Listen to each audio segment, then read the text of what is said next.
Hey all, welcome back to the channel, and today we're going to be taking a look at the latest from the Transformers Studio Series 86 line by way of the latest Junkion Scrapyard. Junk Heap? Oh, it's Scrapheap. All of these names get so confusing. How does this guy stack up to the previous two predecessors? We're about to see in the latest GotBot True review.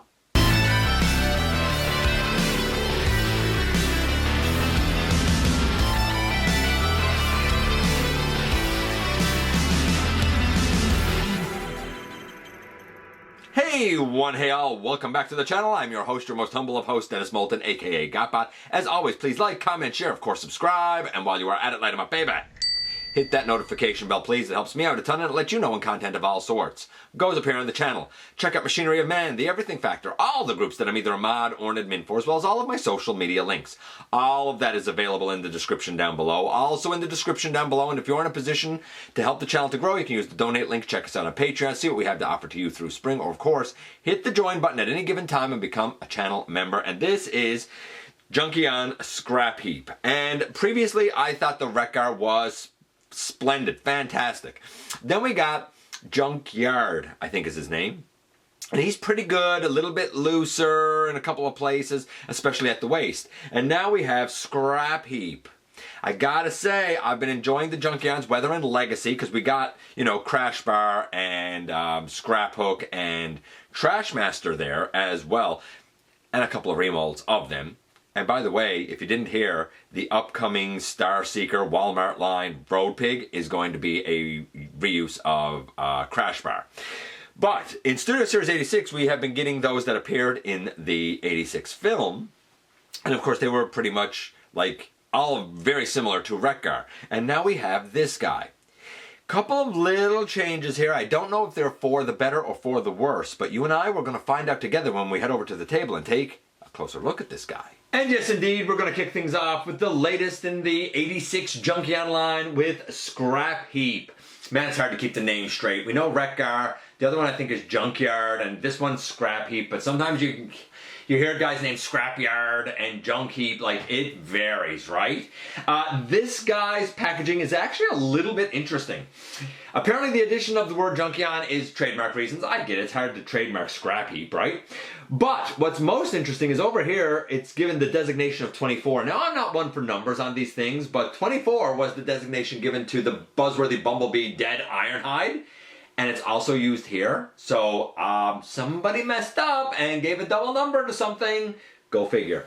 It's probably supposed to be something else. Here we have a look at the character on the side. It's the same art on the front. And on the back we have the product images of... He comes with a Junkion backdrop. If that's your thing. Although I got a couple of those little plastic pieces left there. Let's get those out of it. And we can just plop our boy down there if you're so inclined. We've got a great big set of instructions that I think are, for the most part, pretty effective. And here we have all three of our boys lined up. The one closest to me over here is, of course, Studio Series Junk Heap. I looked at him in episode 992.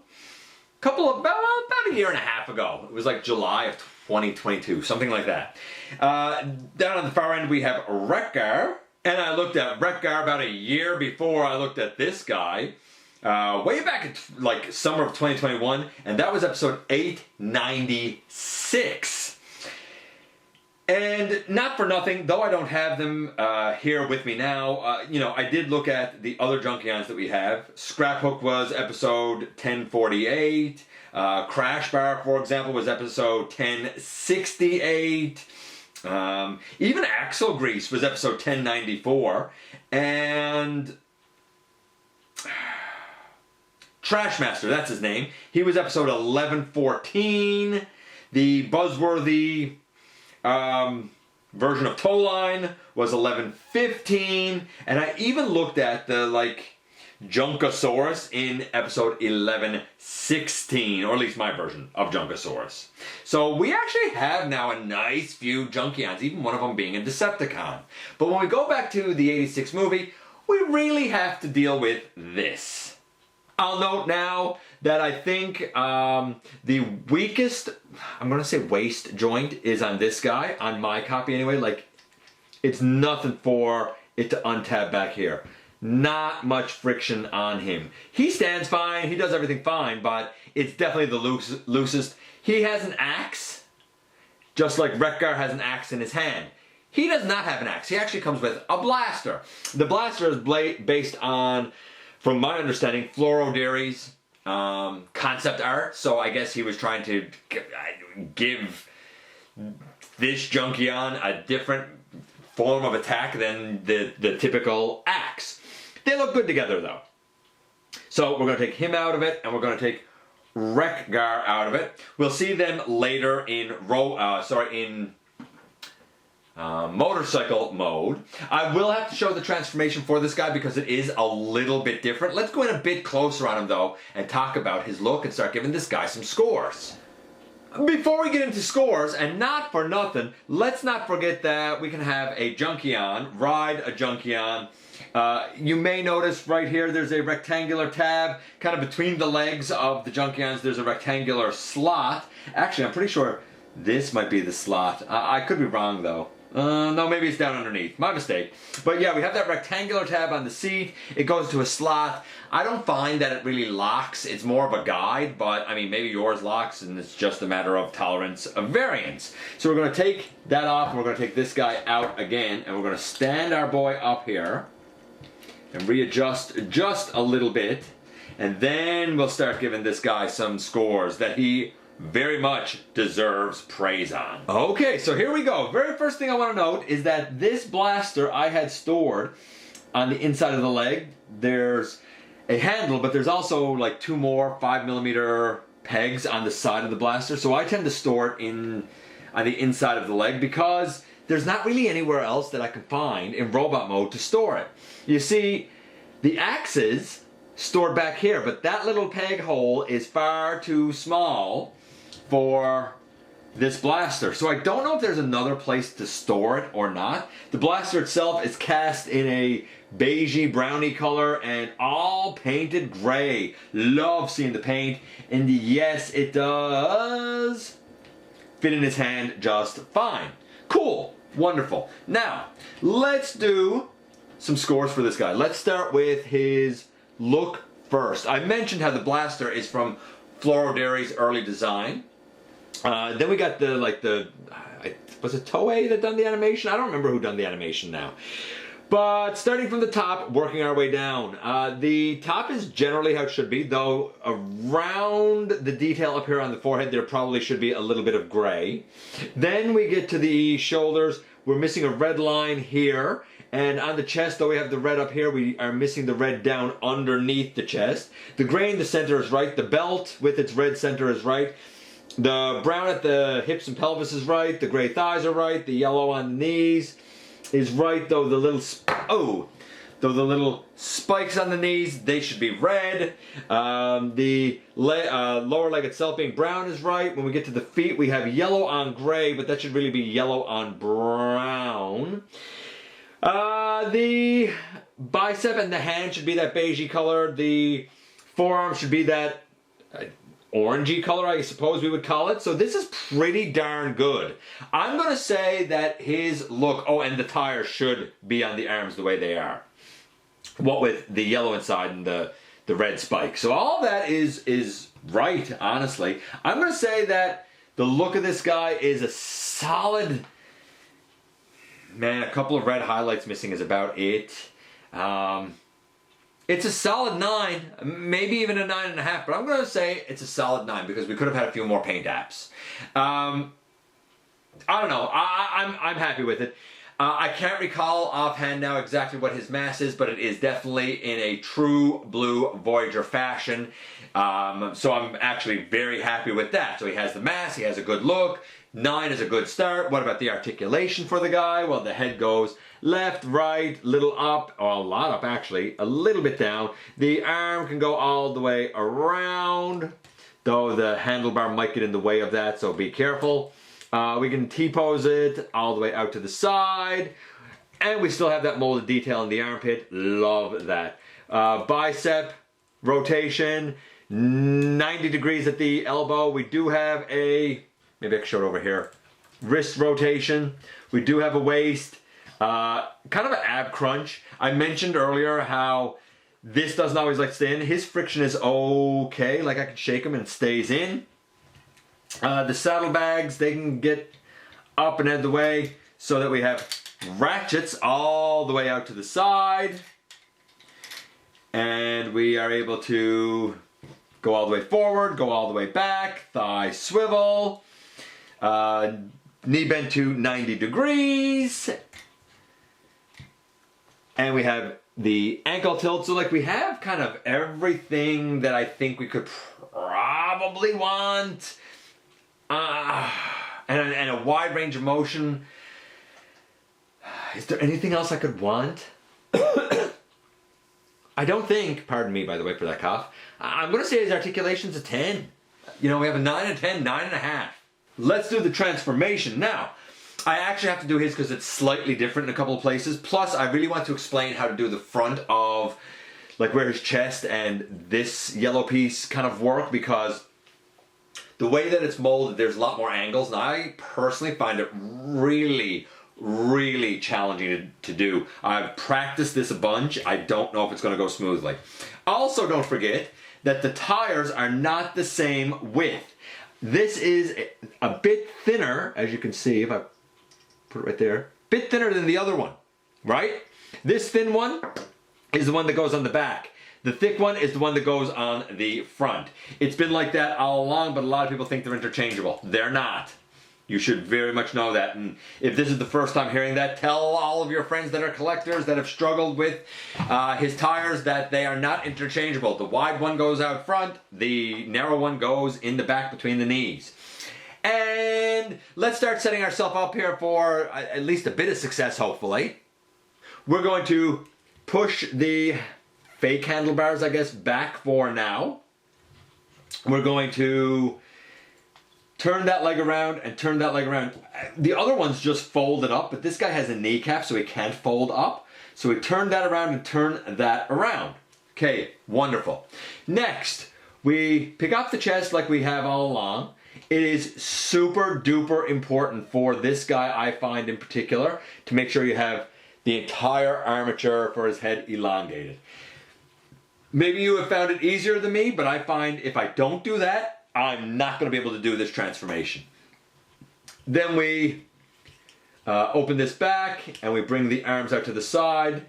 That gives us the clearance to bring up that piece that's folded inside, and then we should be able to fold all of this chunk out, right? Looks really cool. We're going to leave it there for now. You'll notice we don't have the glass visor or anything. That's because this head, the whole thing here, should all come up through here.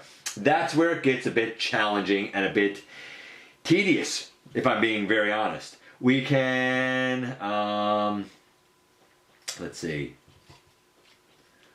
We can begin to extend the body, right? We open all of this out. We just untab it from here and open accordion all that out. I do find that the way this is molded makes that a little tedious to do. Not a big deal, but a little bit tedious to do. I'm also going to take the tire and I'm going to put that in between the knees here on the back now. So we got that done.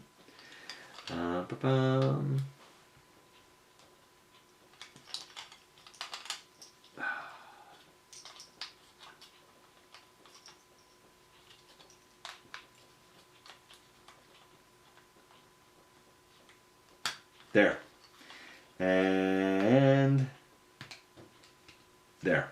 I'm going to take the feet and I'm going to fold them up this way.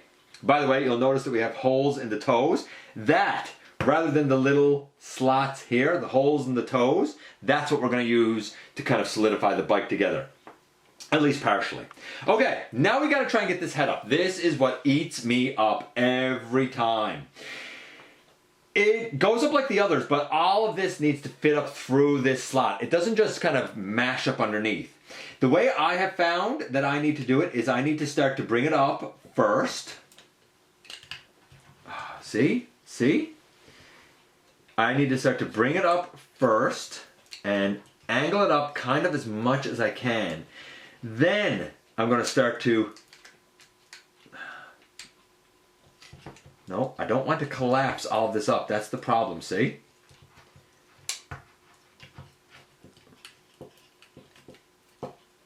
And I'm really struggling here with this, because for me, if this whole section goes up flat, I can guarantee you this is not going to work. Oh, also, this needs to be kept back straight.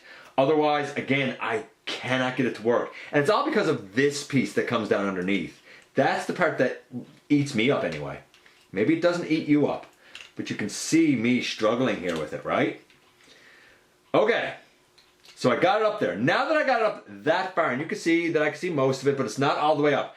Now I find the best thing for me to do is flatten that and push this all the way up and in. So I have to try and finagle the head up, then I flatten this piece out, and then I put my finger up and push all of this in, and it should,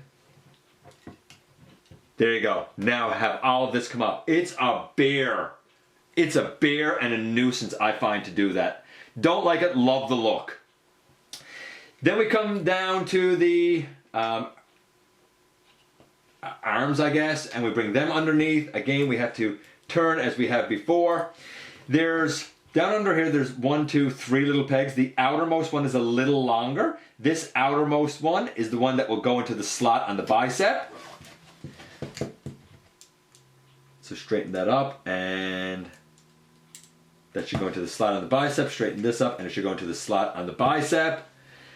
Rotate up and rotate up. Now we can fold in these hands and take the front tire, if you didn't already do it, and it can go slotted in to position like that. And finally, we're going to bend our knees, and now this chunk here on the shoulder is what goes into the toe. Again, I find it's a little bit of a nuisance to line it up just right and tab it in, but once it tabs in, it is solid, man. And try and do this one over here, there. Okay, whoo! And then the blaster, last but not least, it goes in where I had it before, except before it was on the inside of the leg, now it's on the outside of the motorcycle, and boom. In the end, here we have the latest of the Junkions. What's this guy's name? Junkion Scrapheap, Scrapyard. I gotta look up the guy's name again, honestly, because I can't keep any of their names right. This one is Junkyard. In his motorcycle mode. And you know what? Not for nothing, but you would think that the transformation scheme of all of these would really garner the same score. And they don't. I think Wreck-Gar is the smoothest of the bunch. I think the next smoothest is Junkyard, I think is his name. But neither neither Junkyard or Wreck-Gar roll the best, because the back tire gets caught up on both of them. And then we have Scrapheap here. I think his transformation is only about a 7. I don't enjoy it. It's too finicky. The way all of this was remolded makes it a lot more challenging, at least for me. I also don't like as much the way the feet here tab in now, because it's a lot harder to line it up. It's almost like they're forcing it than it's supposed to be. And I think the gray on the shoulders might be paint, so I am concerned about paint scraping. The guy was getting a 9 and a 10 and 9.5. The 7.5 for transformation is going to drop his score down to about an 8.5. He's an okay Junkion. He looks great, but he is not, by far, not the strongest of the bunch. But, to his credit, he is the one of the bunch that rolls the absolute smoothest. Go figure. All three of them are great, varying degrees, little remolds, little tolerance issues. I think they're all worth the get, but don't expect the exact same experience with all of them. And here we are, and here he is. So first things first, I think the smoothest of the three is Wreck-Gar. I think the one that has the, I don't want to say the worst tolerances, because it's not poorly toleranced, but does have a looseness issue at like this hinge back here, is definitely Junkyard. But then we get to Scrapheap. So with Scrapheap, I do like that he came with a blaster rather than the same tired axe. However, I don't like that the only spot in robot mode that I seem to be able to store it other than his hand is here on the inside of his leg. If anybody knows a different spot to store it on this guy, hey, let me know, I guess. I really feel like they probably could have made this hole bigger, and you could probably do it yourself, and it could store on his back, but they didn't do that. Lost opportunity. I do like the amount of paint on this guy. I do feel like there's a lot, especially here on the knees, on the inside of the leg. I think that it worked out really, really well in that regard. I think the articulation is pretty splendid overall, nice tight joints for the most part. Then we get to the transformation, and man, oh man, for whatever reason, I find that the whole torso section here, I am brutally struggling with in either direction. It should be simple enough, right? It should be, as I sit here now, it should be simply pull out the front all the way like that, pull back the back, and pull this piece out, right? Should be pretty simple. And then straighten that up, straighten this up, and now it should be a simple case of kind of folding the head up through here. But I never find I can do it. Let's try it here now, even though I know I sort of showed it there in the review. But let's see what happens here now. Oh, I have to put these earpieces, horns, back too. So I bring this up, bring this in, and again, same sort of problem, right? So if I bring this out again, down like that, see if I can do that. Now see if I can get it up. Now, see, I'm having the same problem. And it's only this version of the mold for whatever reason. I'm not going to say that it's not a case of me doing something wrong. And I don't need a bunch of people in the comments saying, well, you got to do this and that. I already explained the, kind of only path to success that I seem to be able to get with this mold. So nothing anyone says is really going to change that. There, down and up. But again, that was a lot of hassle to try and get that up there, and I had to do the exact same thing that I showed in the video, where I had to kind of feed the head up, then push this up, and then solidify this at the bottom. Maybe you have an easier way to do it. Maybe, you know, yours is tolerance a bit better than mine. I don't know, but it is what it is. So I feel like this one has the jankiest transformation out of all three. Even now, going back to robot mode, like,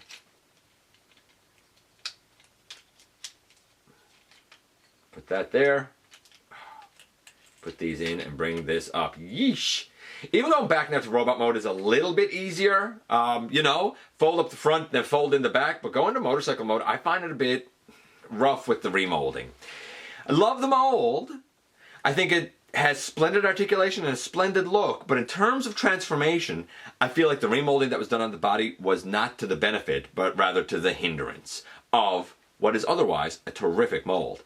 And while I, you know, can fiddle with it and get it working, I do have one concern, that the paint here on the head, especially this blue, over time may scrape. I don't have any scrapes there now, which is a testament to how well it's applied, but I do have that fear. Nevertheless, I'm glad I added them to the collection, and if you're kind of on the fence, well, it gotta be up to you, but if you really like the Junkions, why not go the distance with the Studio Series 86 line? Let me know what you think about this guy. I appreciate you guys coming by, giving me some of your extremely valuable time. I do know how important it is to you. If you're in a position to help the channel to grow, you can use the donate link. Check us out on Patreon, see what we have to offer to you through spring, or of course hit the join button at any given time and become a channel member. While you're at it, hit the subscribe button, stick around, have some fun with us here on the channel, and man, oh man, don't forget that somehow, some way, each and every single solitary day, you right there, you do make a difference in the world. And I look forward to the next time that you and I get together to have another visit, either in the live streams on Thursday nights, at the stop motion premieres, or the old fashioned way, right here, inside the videos.